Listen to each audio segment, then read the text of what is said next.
হযরত ওমর রাদিয়াল্লাহু তাআলা আনহু থেকে বর্ণিত, তিনি বলেন রাসূল সাল্লাল্লাহু আলাইহি ওয়াসাল্লাম ইরশাদ করেছেন, সেটা কি? ফামান কানাত হিজরাতুহু ইলাল্লাহি ওয়া রাসূলি, যদি পৃথিবীর কোন বান্দা আল্লাহ এবং আল্লাহ রাব্বুল আলামিনের যে রাসূল রয়েছে সেই দিকে যদি হিজরত করে, তো ফাহিজরাতুহু ইলাল্লাহি ওয়া রাসূলি, বলেন সুবহানাল্লাহ। রাসূল সাল্লাল্লাহু আলাইহি ওয়াসাল্লাম বলেছেন, ও বিশ্ববাসী শুনে রেখো, যদি কোনো ব্যক্তি আল্লাহ এবং আল্লাহ রাসূলের দিকে হিজরত করে, সুতরাং আল্লাহ রাব্বুল আলামিন তার আমলনামায় লিখে দেখে দেন, বলেন সুবহানাল্লাহ। আর যদি ওয়ামান কানাত হিজরাতুহু ইলা দুনিয়া ইউসিবুহা, আর যদি কোনো ব্যক্তি মাহফিল শোনার উদ্দেশ্যে আসে নাই, কিন্তু মাহফিলের পাশে বাজারে ঘুরতে এসেছে, তো ফাহিজরাতুহু ইলা মা হাজারা ইলাইহি, বলেন নাউজুবিল্লাহ। আল্লাহ রাব্বুল আলামিন তাকে মানে গুনাহগারদের কাতারে দাঁড় করে দেবেন। আল্লামা শামসুল হক ফরিদপুর রাহমাতুল্লাহি আলাইহি, পৃথিবীর ভিতর বড় তাফসীর রয়েছে, তাফসীরটার নাম হলো তাফসীরে কাবীর। এই তাফসীরে কাবীরের মধ্যে তিনি চারটি উপদেশ দিয়েছেন। বলেছেন, ও বিশ্ববাসী শোনো, যদি দুনিয়ার কোনো বান্দা এই 4টি আমল করে, আল্লাহ রাব্বুল আলামিন তাকে জান্নাতে প্রবেশ করে দেবে।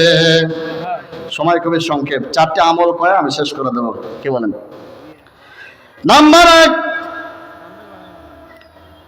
হযরত শামসুল হক ফরিদপুরি রাহমাতুল্লাহি আলাইহি তিনি বলেন, ও বিশ্ববাসী শোনো, তোমরা কি করো?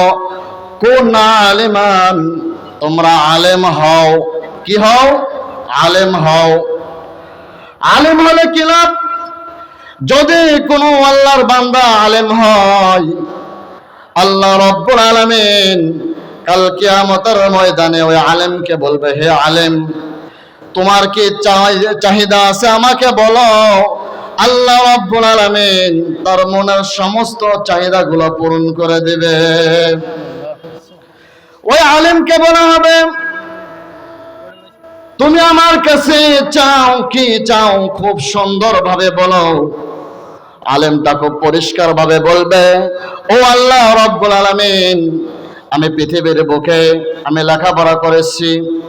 আমি যখন আলেম পড়তেছিলাম, পড়তে পড়তে মাঝখানে যে আমার টাকা ছিল না, আমার প্রতিবেশী আমাকে সহযোগিতা করেছে, আমার দাদা আমাকে সহযোগিতা করেছে, অমুকে সহযোগিতা করেছে। এর বিনিময়ে আল্লাহ ওই ব্যক্তিকে ছেড়ে আমি কখনো জান্নাতে যাব না, বলেন সুবহানাল্লাহ। আল্লাহ রাব্বুল আলামিন আদেশ দিবে, আচ্ছা ঠিক আছে, তোমাকে আদেশ দেওয়া হলো, যাও যাও, তুমি এদেরকে সাথে নিয়ে যাও, তুমি জান্নাতে চলে যাও। খুব সংক্ষিপ্ত ভাবে বলতেছি, খুব গভীর মনোযোগ দিয়ে শোনেন। নাম্বার 2, আও মুতাআল্লিমান, যদি তুমি আলেম না হতে পারো, তাহলে একজন আলেমের বাবা হও। কি হও? একজন আলেমের বাবা হও। একজন আলেমের বাবা হলে কি লাভ হবে? ওই যখন কিয়ামতের দিন উত্তর থেকে দক্ষিণ, পূব থেকে পশ্চিম থেকে যখন মানুষগুলো দৌড়াদৌড়ি করবে, যেই দিন সূর্য 1 হাত মাথার উপরে চলে আসবে, সেই দিন আলেমের বাবাকে সমস্ত মানুষের সামনে তাজের মুকুট পরায় দেওয়া হবে, বলেন সুবহানাল্লাহ।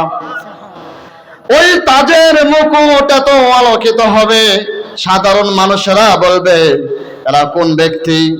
আমরা তো কিছুই বুঝতে পারতেছি না, এত কেন কিয়ামত উজ্জ্বল হয়ে যাচ্ছে। ফেরেশতার মাধ্যমে আল্লাহ রাব্বুল আলামিন জানিয়ে দেবে, এরা পৃথিবীতে ওই ব্যক্তি যাদের সন্তানকে তারা মাদ্রাসায় লেখাপড়া করাইছে।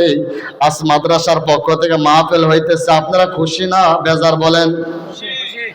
এইরকম যদি কোনো বাবা মানে আলেমের বাবা হতে পারে, আল্লাহ রাব্বুল আলামিন তাকে পবিত্র জান্নাতের মুকুট পরায় দেবে, বলেন সুবহানাল্লাহ। নাম্বার 3, আও মুঈনান, কি বলেন? আও মুঈনান মানে আলেমকে ভালোবাসো। এক নম্বর শর্ত আলেম হইতে পারল না, দ্বিতীয় নম্বর শর্ত আলেমের বাবাও না হতে পারল না, তবে আর একটি পথ অবলম্বন করো, তুমি আলেমদেরকে অন্তর থেকে ভালোবাসো। যখন কিয়ামতের মাঠ যখন কায়েম হয়ে যাবে, তখন কিছু আলেমদেরকে প্রশ্ন করা হবে, ও ব্যক্তিরা শোনো, এরকম ভাবে তাদেরকে আদেশ দেওয়া হবে তোমরা জান্নাতে যাও। তখন বান্দারা বলবে, আল্লাহ রাব্বুল আলামিন, আমি কিভাবে জান্নাতে গেলাম? তখন ওই ব্যক্তিকে বলবে, তুমি আলেমকে দুনিয়াতে ভালোবেসেছিলে।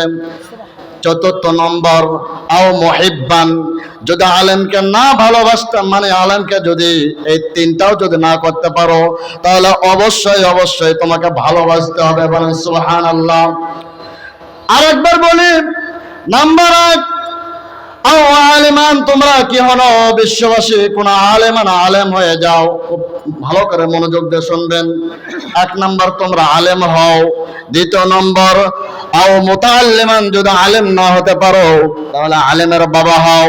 তাহলে 3 নাম্বার হলো আও মুঈনান, তোমরা আলেমদেরকে সাহায্য করো।